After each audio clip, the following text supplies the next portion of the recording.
Dnes, 25. června, naše škola uspořádala program Poznáváme okolí naší školy. Náš tým měl za úkol zdokumentovat meandry Rokytky. A naši reportéři vám připravili reportáž. Tak, já jsem tu teď s manažerem Lukášem Schánělem. Jak hodnotíte práci účastníků?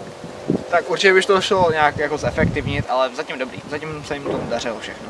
Jak se vám líbí meandry Rokytky, tady okolí a příroda? Tak dneska se vydařilo i dobře počasí, takže úplně super. A je to hezky čistý, příroda se asi daří, takže... Jak hodnotíte práci ostatních manažerů? Docela se mi to povedlo, dneska dobrý. A navštívili byste titul znova? Určitě bych se sem šel projít pro nějakou procházku se psem, to je zrovna povedená lokace, takže jo. To je vše. Já jsem tu teďkon s Vítem Drbalem. Jaká je tvoje práce?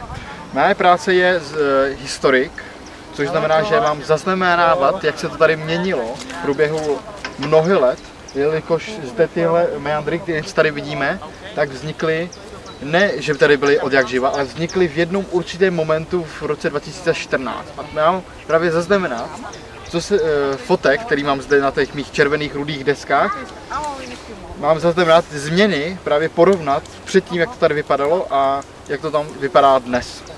Výborně. A jak tě práce baví? Musím říct, že nejzábavnější na mé práci je chození a koukání na to, jak je to tady velice krásné, takže musím říct, že mě to tady velice baví, ale to jen z důvodu, že tady můžu být, že můžu odejít od zbytku skupiny a nekomunikovat.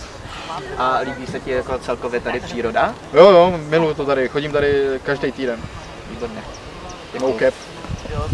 Já jsem tu teďkon s Luďkem a Oldřichem. Jaké je vaše náplň práce? No, tak my děláme environmentalisty. Co? Naše náplň jsme jako ekologové prostě a měříme tady míru znečištění ovzduší například třeba a prosperitu přírody v místní oblasti. Zjišťujeme biodiverzitu. Jo. Jak vás práce baví? No, asi jak na 110%. Je to zajímavý, člověk si dostane prostě zajímavým kytkám. A jak se vám líbí meandry Rokytky? Jo, je to tady hezký, je tady spoustu kytek lékařských a obecných. Zjišťovali jsme takový čistotu vzduchu a je vidět, že tady ty molekuly jsou prostě jako zdraví. Takže je to tady hezký a příroda tu prosperuje. A šli byste sem znova? Jasně. Určitě. My se tady stavíme ještě určitě odpoledne. Jo, my se sem chodíme koupat taky občas. Já jsem tu teďkon s kolem jdoucím, jak se jmenujete? Lukáš.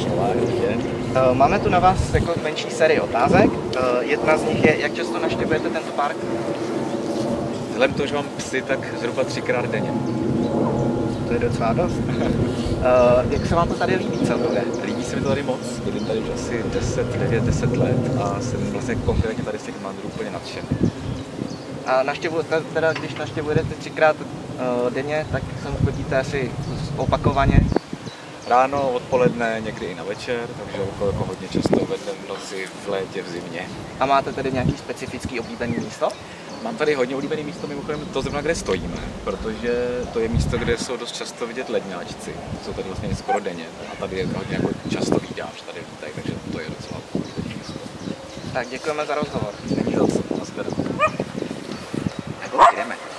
Tak, já jsem tu teďkon s vyučujícím Františkem Slaninou. Jak hodnotíte naší práci? Myslím si, že všichni pracovali rovnoměrně, všichni spolupracovali v rámci toho týmu, že se ta akce povedla. Jak to tady máte rádi?